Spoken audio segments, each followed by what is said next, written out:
Now, Honorable Senators, I now propose the question that the Tobacco Control Amendment Bill, Senate Bills number 35 of 2024, be now read a second time. Honorable members, this motion is now available for debate by members, and I believe the members were in the House, though I am unable to see any request. I believe the system is down. I will allow Senator Olekina to present his submissions to the bill. Thank you, Mr. Speaker. Mr. Speaker, I rise to put in my 2 cents on this amendment, which is brought by my dear sister,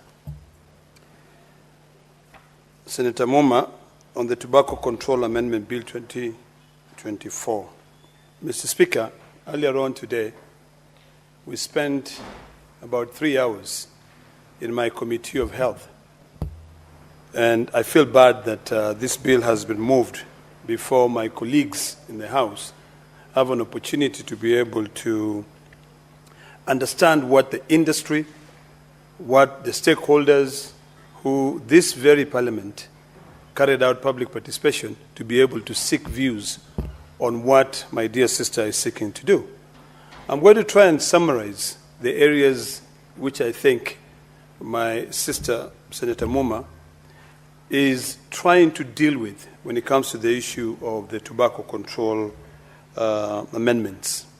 Number one, Senator Moma is asking that we look at the issue of the public health impact on smoking, particularly for the younger generation. Number two, Senator Moma is asking us to amend the levels of nicotines which are put in any delivery system of nicotine.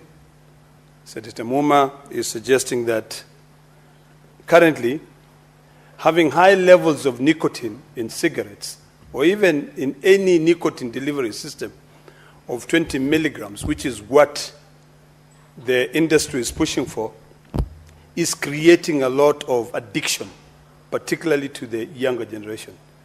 And one of the recommendations that Senator Moma is coming up with in her bill is that we reduce the levels of nicotine from 20 ml to 10 ml. The industry, on the other hand, is saying no. They're saying they have presented various submissions and arguing that international standards requires 20 ml. We have looked at other jurisdictions, and we've seen that other countries like maybe the US or the UK is around 15 ml. So it's not really 20 ml. Senator Moma has also introduced issues of taxation in terms of the levies on who should be able to benefit on the levies of this issue of cigarettes. She has also alluded to the issues of approvals, testing of the cigarettes, and approval. We looked at all those avenues. Some of them I have very strong opinions on, and because of time, I will try to summarize my submission on, and I hope that they can be able to help my colleagues who would either listen because they are not here, and those who are here, to be able to understand the areas, because sometimes I think we lose focus because of our own prejudices on the issues that are being discussed.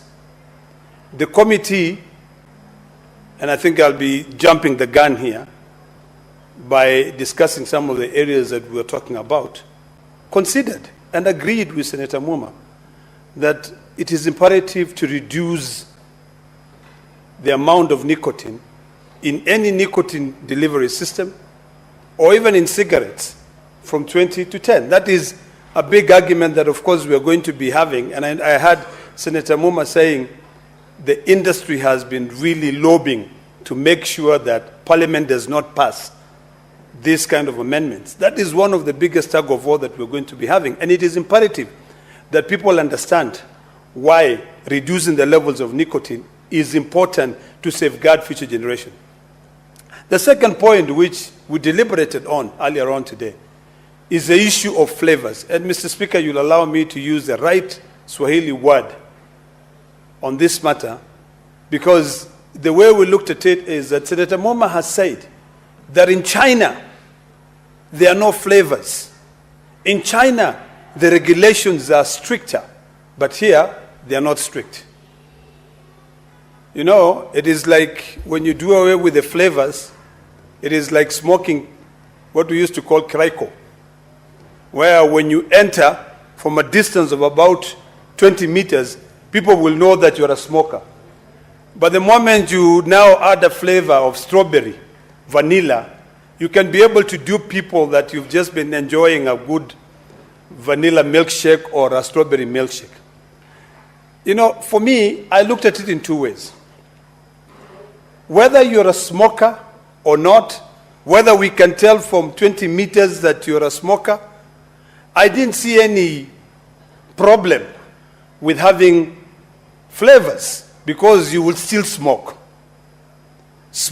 Either, in fact, we talked about, you know, the ministry was proposing that in this bill, we extend the definition of this bill, of this amendment, not only to deal with nicotine substance, but even other products that do not contain nicotine. And I'm sure those in the ministry were thinking of marijuana, because there's no nicotine in marijuana. There are other chemicals in it.